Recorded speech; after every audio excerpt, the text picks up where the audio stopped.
अभी एक विवाद आ गया तो उस विवाद पर नहीं जाना चाहता। जब वो हज का सब्सिडी खत्म हुई तो कुंभ मेले का विषय आ गया। कुंभ मेला हम सब जानते हैं। कुंभ मेले का एक एस्पेक्ट आप लोगों ने कभी ध्यान दिया है? कुंभ मेला कितने साल में एक बार पड़ता है? 12 साल में। 12 साल में एक बार क्यों पड़ता है? क्योंकि वो जुपिटर की साइकिल पर आधारित है। बृहस्पति ग्रह हर 12 वर्ष के बाद अपना एक चक्कर पूरा करके उसी राशि में दोबारा आता है, इसलिए कुंभ मेला 12 वर्ष में एक बार पड़ता है। हजारों सालों से चला आ रहा है, ठीक है। तो इसका मतलब हमको पता था ना कि बृहस्पति की साइकिल 12 साल की है। इनको तो अभी 100 साल पहले पता चला कि बृहस्पति की साइकिल 12 साल की है।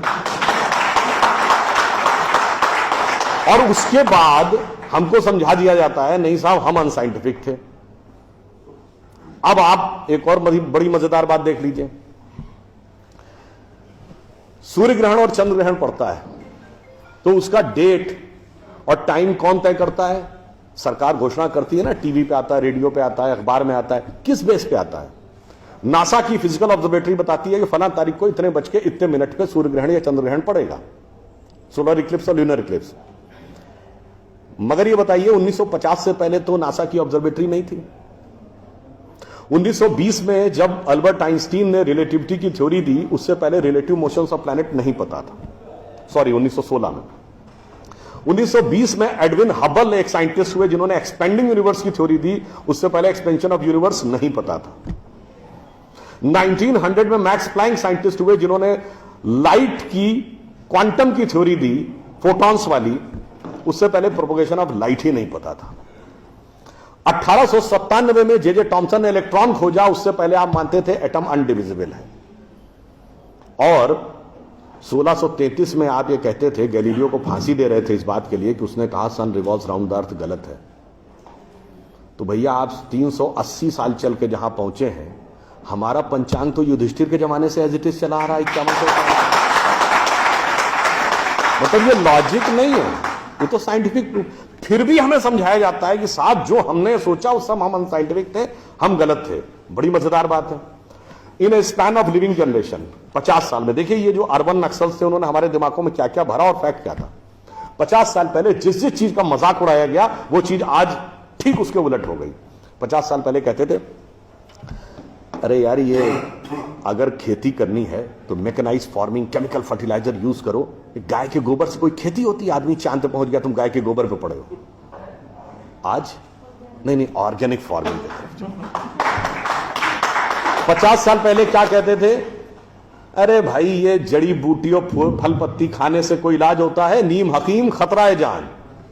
खाना है तो नई दवाएं खाओ, क्लोसिन, मेटासिन, टेरामाइसिन। आज आप क्या कहते हैं? नहीं, केमिकल नहीं, हर्बल मेडिसिन की तरफ जाओ। ठीक, आज से केवल 50 साल पहले आप ये कहते थे, जब हम कहते थे पेड़ों की रक्षा करो, जंगल की रक्षा करो, पहाड़ की रक्षा करो, कहते थे this is the reminiscence of a primitive tribal civilisation. आज 1992 के रियो डी जेनेरो से लेकर 2009 के कोपेनहेगन से लेकर 2016 के पेरिस तक आप कहते हैं नेचर फ्रेंडली डेवलपमेंट करो। भैया सब कुछ उलटता जा रहा है। जो हमने कहा, जिसका आपने मजाक उड़ाया, वो सब कुछ सही होता जा रहा। अब मैं एक और बात कहूंगा जिसका कि बहुत मजाक उड़ाया गया, शायद हम लोग कभी ध्यान नहीं देते। भारत में यह कहा जाता था कि ज्ञान प्राप्त करना है तो ध्यान लगाओ। संत महात्मा जाके गुफा में ध्यान लगाते थे, पीर फकीर जाके कहते थे इल्हाम हो जाएगा। लोग कहते थे क्या बेवकूफ है, हाउ इज इट पॉसिबल? ऐसा कहीं हो सकता है क्या कि जाके ध्यान लगाया और ज्ञान प्राप्त हो गया? If you want to attain knowledge you must outreach, understand the things, meet the people, visit the place, like what Darwin has done. अब 50 साल बाद मैं आपसे पूछता हूं, आपको न्यूयॉर्क टाइम्स अखबार पढ़ना है तो 2 रास्ते हैं। एक, यहां से दिल्ली से न्यूयॉर्क की फ्लाइट पकड़िए, 16 से 22 घंटे लगेंगे डिपेंडिंग अपॉन योर फ्लाइट, और आज का अखबार कल पढ़िए। और दूसरा है कि मोबाइल पे डाउनलोड करिए खट से और पढ़ लीजिए। क्यों? आपके हाथ में डिवाइस है, जिसने डिवाइस बनाई उसने सॉफ्टवेयर भी बनाया है, और जिसने सॉफ्टवेयर बनाया उसने सपोर्टिंग नेटवर्क भी बनाया है। उसी ढंग से हमारा शरीर एक डिवाइस है, तो इसके अंदर मन, बुद्धि, चित्त, अहंकार और कॉन्शियसनेस एक सॉफ्टवेयर है, और उसका कनेक्टिंग नेटवर्क भी है। बस नेटवर्क से कनेक्ट होना है और सब डाउनलोड है।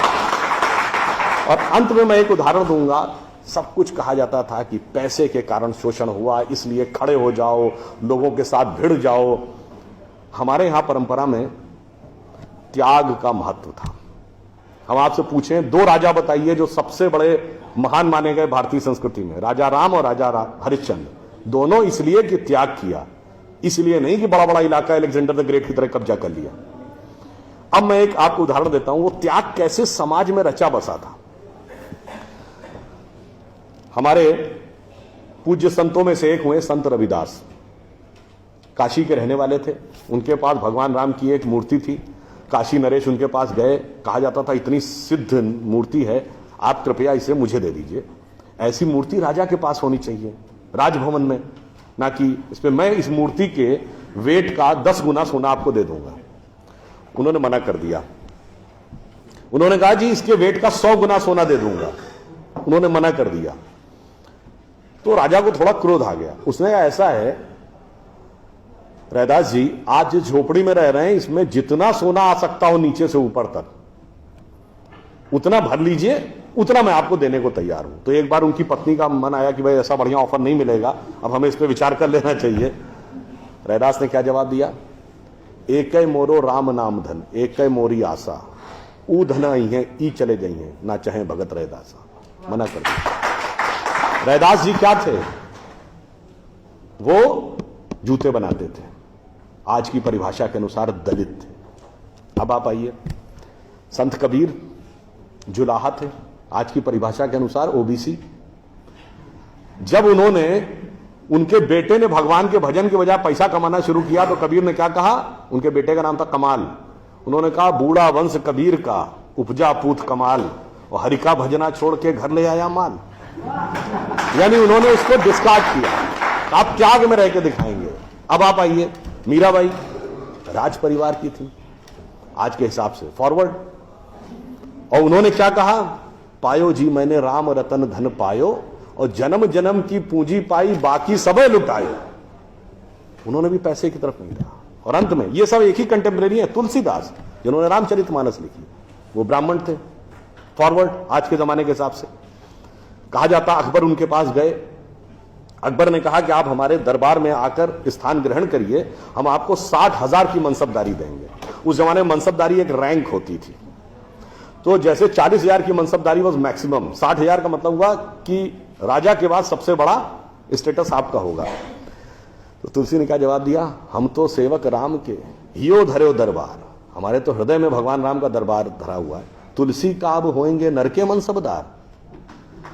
ये मैंने क्यों बताया, जो बातें ये अर्बन नक्सलिस्ट समझाते हैं कि शोषण किया गया, कैपिटलिज्म किया गया, अगर मार्क्स ने कहा धर्म एक अफीम है जो गरीबों को पिला दी जाती है ताकि अमीर उस पर हुकूमत करता रहे, पर यहां ऐसा नहीं था। मैंने दिखाया समाज का निचला वर्ग हो, मध्यम वर्ग हो, उच्च वर्ग हो, राज करने वाला वर्ग हो, सबने कहा जो त्याग करेगा वो महान होगा। इसीलिए हमारे यहां महात्मा गांधी महान हुए, ना कि प्रधानमंत्री रहने वाले नेहरू महान। तो इसलिए मैं अंत में ये कहूंगा आप सभी लोगों से कि ये जो मायावी रावण साधु का वेश बना के आता है, सूक्ष्म दृष्टि से इसको समझिए और आश्वस्त रहिए कि वो चाहे कितना भी मायावी हो, अंत में विजय हमारी ही होगी, क्योंकि हम आज दुनिया के यंगेस्ट नेशन है। जैसा अभी नलपत जी ने कहा ना कि भाई people like us we are in minority. हम देश दुनिया के सबसे युवा देश हैं, यह सत्य है, मगर यह अर्ध सत्य है। हम सबसे युवा देश और सबसे प्राचीन सभ्यता है। We are the youngest nation and the oldest civilization. तो एक गौरवशाली हमारा भूतकाल है और एक शानदार भविष्य है जो हमारी प्रतीक्षा कर रहा है। बस बीच के इस माया के प्रपंचों को से हम बचे रहें तो कहीं कोई संदेह नहीं। एक पंक्ति कहकर समाप्त करूंगा कि गौरवशाली था भूत, भविष्य भी महान है, अगर संभालें आप उसे जो वर्तमान है। धन्यवाद।